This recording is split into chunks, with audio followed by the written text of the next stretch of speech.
This is the second study in Revelation, looking at the images and pictures that it presents and the hope and the encouragement that we get from these. This study is on the dating of Revelation. We'll be looking at the internal and the external evidences for an early dating. In order to properly interpret the content of Revelation, we must have an accurate interpretation of its context. We need to know when it was written. Establishing the right date for Revelation's composition is one of the most important, if not the most important issue for the interpreter. The date range debated is very narrow, but because it spans the epical event of the temple's destruction, it is of vital importance to the interpretation of Revelation. Until the rise of the dispensationalist perspective in the 19th century, the prevailing opinion had always been that Revelation predated AD 70. You wouldn't know that now, or if you had grown up when I did. Everything I ever saw on TV or read in a magazine presumed a late date.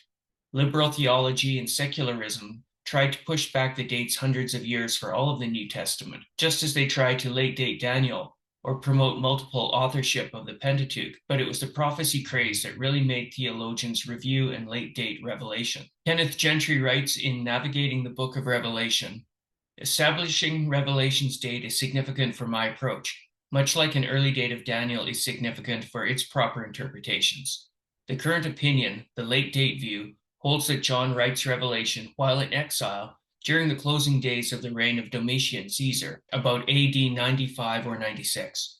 This contradicts the 19th century view, the early date view, which held that John writes Revelation prior to the destruction of Jerusalem and the temple in AD 70. This older position was held by such worthies as John Lightfoot, Moses Stewart, B.F. Westcott, F.J.A. Hort, Alfred Edersheim, Philip Schaff, and Milton Terry, among others. These first century issues also include the first Roman persecution of Christianity under Nero Caesar, AD 64 to 68, the catastrophic Roman civil wars, AD 68 to 69, and the extinction of the Julio-Claudian line of emperors when Nero dies, AD 68. Those are all quotes from Kenneth Gentry. His view is that the Apostle John, the son of Zebedee, wrote the book of Revelation in AD 65 or 66. Nero's persecution of Christians had broken out in November of AD 64, and the churches to which John wrote were suffering under this tribulation. The Jewish war was a few years in the future yet, and the ultimate fall of Jerusalem would come in AD 70. The internal evidence for the debate. As will be shown, the internal witness must be given the highest priority, says Gentry in Before Jerusalem Fell. Internal to the book of Revelation, Gentry points first to the continuing existence of the temple when the book was written. In Revelation 11, John is given a measuring rod and told to measure the temple before the coming of the two witnesses. There is no doubt that this is the Herodian temple of Jerusalem, which was to be destroyed, just as Jesus foretold, in AD 70. It took Rome under Titus 3.5 years to take Jerusalem and to destroy the temple. This is the same 42-month period that John had predicted in Revelation for the assault when he wrote the Gentiles would tread Jerusalem underfoot. Revelation 11, verse 2. This historical event is foretold in Revelation and gives us reason to believe that John was not writing decades later, but prior to the event. There are several of these time span identifiers mentioned in Revelation that correspond directly to the recorded historical events surrounding the destruction of the temple. Kenneth Gentry points out that this parallels Jesus' own words in his Olivet Discourse as recorded in Luke 21:24, when Jesus says that Jerusalem will be, quote, trampled underfoot by the Gentiles. Notice the exact same phrasing. Gentry sees Revelation as John's extended commentary on the Olivet Discourse, which John didn't include in his gospel, so it is appropriate that this book will parallel the predictions Jesus made in the Olivet Discourse in other gospels. In the Olivet Discourse, Jesus informs his audience that these things must take place during the lifetime of this generation, and John in Revelation agrees when he says that these things must shortly take place. In his book, The Apocalypse Code, Hank Hanegraaff says of the phrase, this generation, that, quote, scholars such as D.A. Carson are convinced that the grammatical principles dictate that this generation can only, with the greatest difficulty, be made to mean anything other than the generation living when Jesus spoke. Hanegraaff goes on to say that, as Dr. Kenneth Gentry has aptly noted, this generation, in the context of the Olivet Discourse, is a non-apocalyptic, non-poetic, unambiguous, didactic assertion. Likewise, when Jesus says, quote, you, he means the people to whom he is speaking. These grammatical points are not contentious and must be completely ignored in order to accommodate futurist views. A further internal evidence is the repeated reference in Revelation to the 7 kings or the 7 hills of Rome. It's universally accepted that John is referring to the 7 hills of Rome here. Quote, Rome is symbolized by the 7 mountains. The Roman writers Suetonius and Plutarch refer to the first-century festivals in Rome called Septimontium, i.e. the Feast of the 7 Hill City. The coin of Vespasian, Emperor AD 69 to 79, pictures the goddess Roma as a woman sitting on 7 hills. That Rome is in view is beyond dispute. But the 7 heads are also said to refer to the 7 Caesars of the Roman Empire. There is only a short period of time within which the book could have been written to speak as it does of these 7. Revelation 17, 9 to 10 says, This calls for a mind with wisdom. The 7 heads are 7 hills on which the woman sits. They are also 7 kings. 5 have fallen, 1 is, the other has not yet come. But when he does come, he must remain for only a little while. Julius Caesar was the first Caesar of Rome, which is confirmed by Tiberius and other historians. Nero is the 6th, the persecuting emperor contemporary to the writing of Revelation, and he will commit suicide in AD 68. The 7th emperor, the king who must remain only a little while, is Emperor Galba, who was beheaded after a reign of a mere 7 months. At this point, his was the shortest reign of any of Rome's emperors, just as John predicted. Galba did not become emperor until AD 68, so we know that Revelation was written prior to this. The relationship between the church and the Jews. The final piece of internal evidence marshaled by Kenneth Gentry in his book, Navigating the Book of Revelation, involves the church's relationship to the Jews at this time. After the fall of Jerusalem, they were finally completely separated. Until then, Christianity was often seen, and likely saw itself, as another of the Jewish sects. Most Christians were Jews who remained members of the society and of the synagogue. This is the period in which Revelation was written and which informs John's writing. The Christians in Revelation were still referring to themselves as, quote, true Jews, and, quote, the seed of Abraham, and, quote, the circumcision. This is in Navigating the Book of Revelation. At this point, the two faiths were still intermingled, and Christians had been sharing in the protections that Judaism enjoyed in Rome as a subset of Judaism. But by AD 80, the two religions were so divided that the Jewish sage Gamaliel II could alter the Jewish prayer to curse the Christians, while at the same time the Christian writer Barnabas would show a radical divide between, quote, us and them, when distinguishing between the Jews and Christians. That's from Barnabas 13:1, as quoted by Gentry. As mentioned previously, Revelation is also the most Hebraic book of the New Testament. Although it's written in Greek, it is almost as if the phrases are thought and worded quite awkwardly, using Greek words to represent the Hebraic idioms and word order.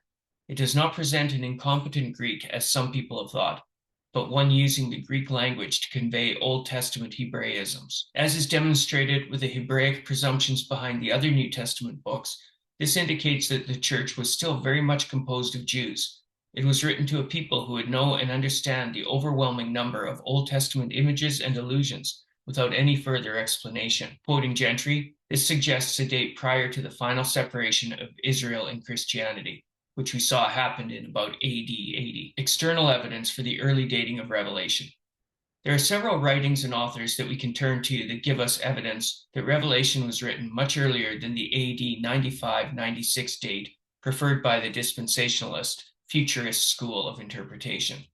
Gentry writes about 4 of these in his book, Navigating the Book of Revelation: the Shepherd of Hermas, Papias, the Muratorian Canon, and Clement of Alexandria. First, the Shepherd of Hermas. This book itself is so ancient that the early fathers debated its potential canonicity. Authors such as Irenaeus thought it was among the inspired literature. Many, if not most authors agreed that it was written by the Hermas written about in Paul's epistle to the Romans, and that it was written in the AD 80s or 90s. Since all commentators agree that the imagery in Shepherd draws on that of Revelation, the early date of Hermas requires an early date of Revelation, especially since it would not only have to have been penned by then, but copied, circulated, well-known, and considered authoritative. External evidence number 2, Papias. The church father Papias lived from AD 60 to AD 130, and is thought to have been the bishop of Hierapolis. We have none of his writings extant, but have his writing preserved in quotes and fragments cited in the writing of others. His record is the earliest on the origin and authorship of our Gospels. Gentry cites him as writing that James and John suffer martyrdom together at the hands of the Jews. Since we know from other historians like Eusebius that James died before the destruction of the temple, then John, who met a similar fate on his view, would have died before AD 70 as well, thus making it impossible for him to have written Revelation in AD 90s. Regardless of when John really died, this shows us that Papias thought Revelation predated the destruction of the temple. Don't forget, Papias lived from 60 to 130 AD. External evidence number 3, the Muratorian Canon. From about AD 170, we have what is thought to be our earliest surviving list of inspired books of the New Testament. It's not a complete list, as we have in Origen, and also finally received in the 4th century, but it is a significant list that makes mention of John the Gospel writer and presumes him to be the same John of the Apocalypse. When the author discusses the letters of Paul, which were written to 7 different early churches, he says that this collection follows the pattern set by John in his writing to the 7 churches in Revelation. In so doing, he writes that the blessed Apostle Paul, following the rule of his predecessor John, writes to no more than 7 churches. Since Paul wrote his epistles throughout the AD 50s and early 60s and died in about AD 64, John would have to have written his 7 letters prior to this. External evidence number 4, Clement of Alexandria, AD 150 to 215. In refuting the heresies that arose in the 2nd century and later, Clement gives evidence of the early dating of all of the New Testament. He writes that Jesus taught before and then died under the reign of Emperor Tacitus, and that all of the teachings of the apostles were completed prior to the death of Nero in AD 68. Says Kenneth Gentry, but he does believe Revelation is inspired revelation from God and is written by the Apostle John.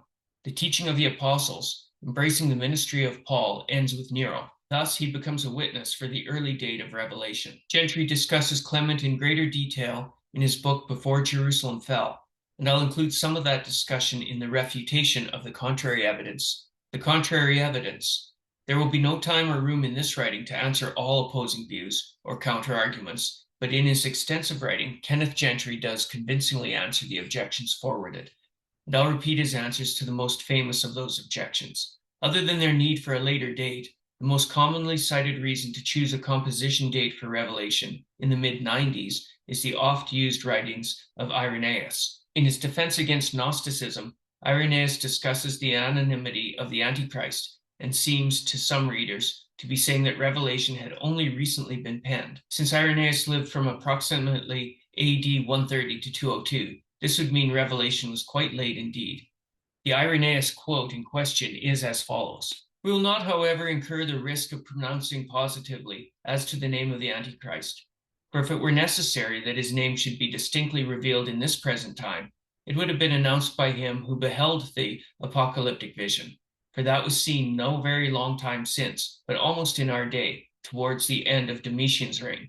This is from Against Heresies. Thus, admits Gentry, upon reading this statement, it appears that Irenaeus believes John wrote Revelation, quote, towards the end of Domitian's reign, and this reign was from AD 81 to 96. However, Gentry goes on to say that it was seen may be translated he was seen, and the statement then refers to John and not to the book of Revelation. Irenaeus is saying that John lived and was seen during the time of Domitian, almost in our day. Irenaeus is then talking about how long John lived, how close to their own time he had been alive to provide his own witness. Since he lived such a long time, he would have been around to tell his contemporaries the name represented by 666, had he so desired. The statement makes most sense, then, if Irenaeus is referring to John and not to the writing of Revelation. This translation is not only the more logical one, but makes sense of something else that Irenaeus wrote in that same defense. He had just said that ancient copies of Revelation existed. Would he argue in one paragraph about the ancient copies, and then a few paragraphs later talk about the book's original composition being near his own time? This is a question by Kenneth Gentry in his book Navigating. Gentry goes into greater detail in his book Before Jerusalem Fell. He's writing here of Irenaeus, Bishop of Lyon. Irenaeus knew Polycarp, who he said was not only instructed by apostles and conversed with many who had seen Christ, but was also, by apostles in Asia, appointed bishop of the church in Smyrna, whom I also saw in my early youth. This is from Against Heresies. Against Heresies was composed in Greek, but today we have it in its entirety only in Latin. We do, however, have the phrase in question preserved in Eusebius's Ecclesiastical History at 3:18:3 in the original Greek. This is from Gentry's Before Jerusalem Fell. And there are several interpretive lines of evidence to show what Irenaeus meant in this famous passage. They demonstrate that he was saying that John, not the book, was seen at the late date discussed. The grammar, logic, and preferred phrases of Irenaeus better fit this interpretation than the other. It is also more in keeping with the passage in Against Heresies, as preserved by Eusebius, where he discusses this again and says that, quote, "These things are so, and this number is found in all the approved and ancient copies, and those who saw John face to face confirm it." Here we see that Irenaeus's focus is that John lived long enough to have seen people face to face whose testimony remained to Irenaeus's day, and that the book of Revelation was by then ancient. This is again from Before Jerusalem Fell. His point is to show that there is an unbroken link in the testimony of the apostles to the believers of his day.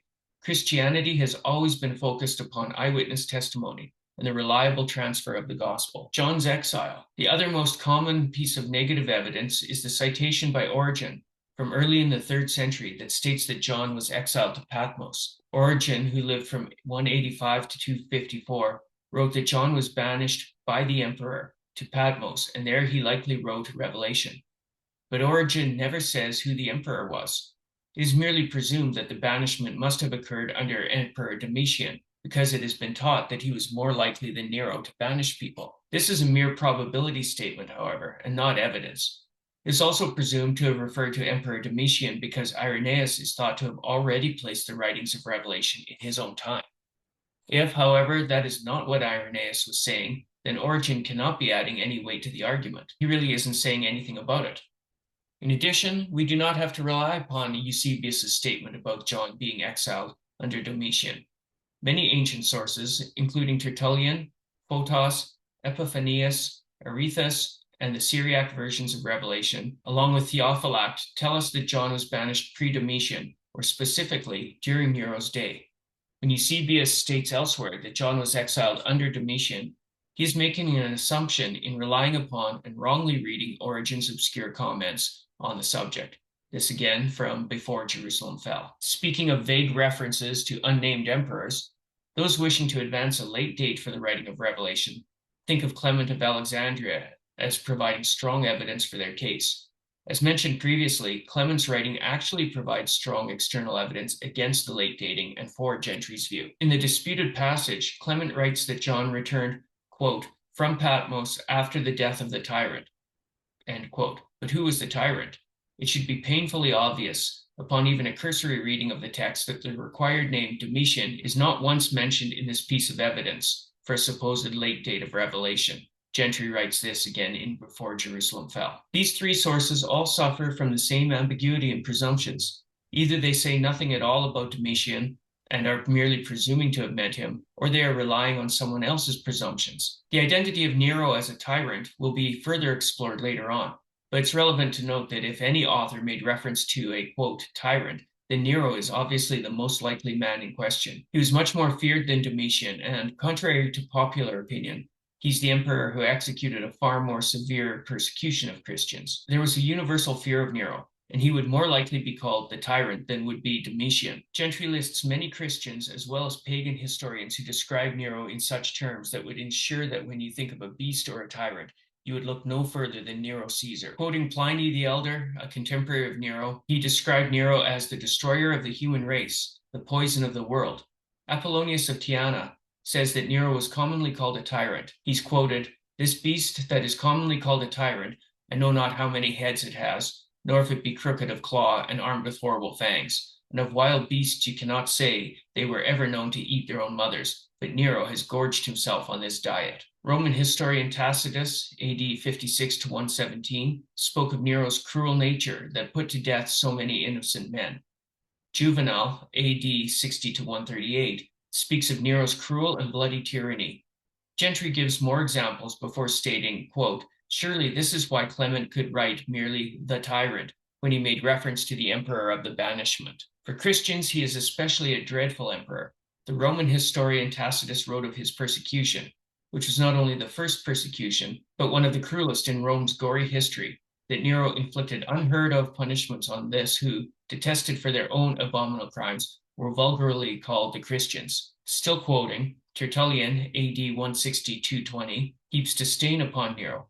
Consult your histories. There you will find that Nero was the first to rage with the imperial sword against this school in the very hour of its rise in Rome. Eusebius, AD 260-340, echoes this hatred of Nero. He began to take up arms against the worship of the God of the universe.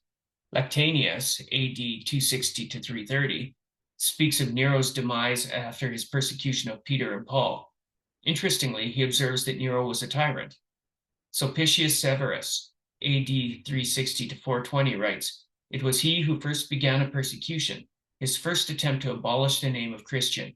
He even associates Nero with the prophecy of Revelation." These are all quotes by Gentry of these writers in his book Before Jerusalem Fell. Quoting again, "The persecution of Christians under Domitian, if we may call it a persecution, was much less severe than that under Nero. Lightfoot compares them and says, the earlier and more severe assault on the Christians occurred in the latter years of the reign of Nero. The dramatic language of Revelation does not fit the short, local reign of terror under Domitian. Nero affected the imagination of the world, as Domitian, as far as we know, never did." While describing Nero's tyrannical traits, Gentry also makes use of Clement's writing about John, in which he provides somewhat of a biography of John after his exile. Clement writes of John's activities after the death of this tyrant and his return from Patmos, which would have been incredible if he were 90 or even 100, as he would surely have been if Domitian were the tyrant in view. Among other things, Clement speaks of John chasing a man on horseback with all his might. Gentry writes again of another author, Ratton, affirms that Clement is a firm believer in the Neronian date of the book, because of the detailed stories of John's strenuous mission activity and his nebulous reference to the tyrant. Gentry has clearly demonstrated, and then he concludes, that John almost certainly wrote the book of Revelation around AD 65 or AD 66.